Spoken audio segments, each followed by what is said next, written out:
দিনের পর দিন তেলের সংকট আরও ঘনীভূত হচ্ছে। পাম্পগুলোতে দীর্ঘ হচ্ছে অপেক্ষার সারি। এখনও চাহিদা মতো তেল না পাওয়ার অভিযোগ গ্রাহকদের। তেলের এই সংকটের প্রভাব পড়ছে জনজীবনেও।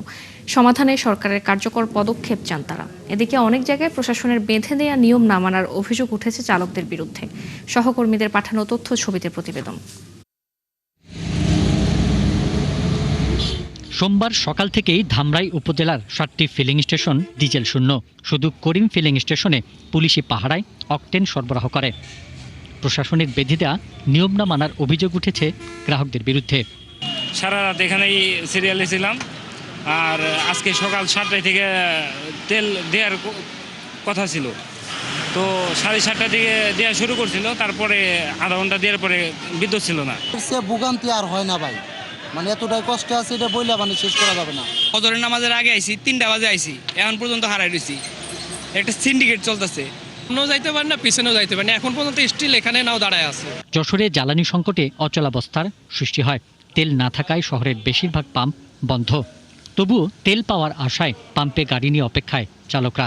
বর্তমান আমি কাঁচামালের ব্যবসা করি, চৌবাজার থেকে কাঁচামাল নিয়েছিলাম। এখন বর্তমান আমার যশোরে গাড়ি থিয়ে যাওয়া ছাড়া কোনো উপায় নাই। খুব ভোগান্তিতে আছে। আজ 1 সপ্তাহ যাবত এই বিভিন্ন পাম্পে ঘুরছে, তেল পাচ্ছে না। 1.5 যুগ ধরে ভালোবাসার নিড়ে এসিআই পিওর সল্ট।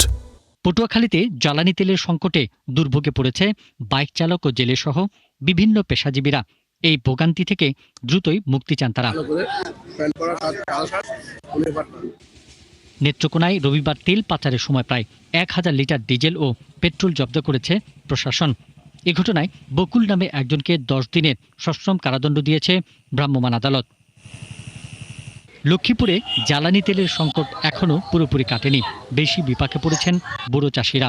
ফসল উৎপাদন নিয়ে শঙ্কায় আছেন তারা। তেল প্রত্যাশীদের লম্বা লাইন রয়েছে রাজবাড়ির ফিলিং স্টেশনগুলোতে। শহরের শ্রীপুরে রাজবাড়ি ফিলিং স্টেশনে তেল নিতে এসে বিশৃঙ্খলার অপরাধে একজনকে 1000 টাকা জরিমানা করেছে ভ্রাম্যমাণ আদালত। অভিযোগের ভিত্তিতে আমি আসি এখানে এসে মোটামুটি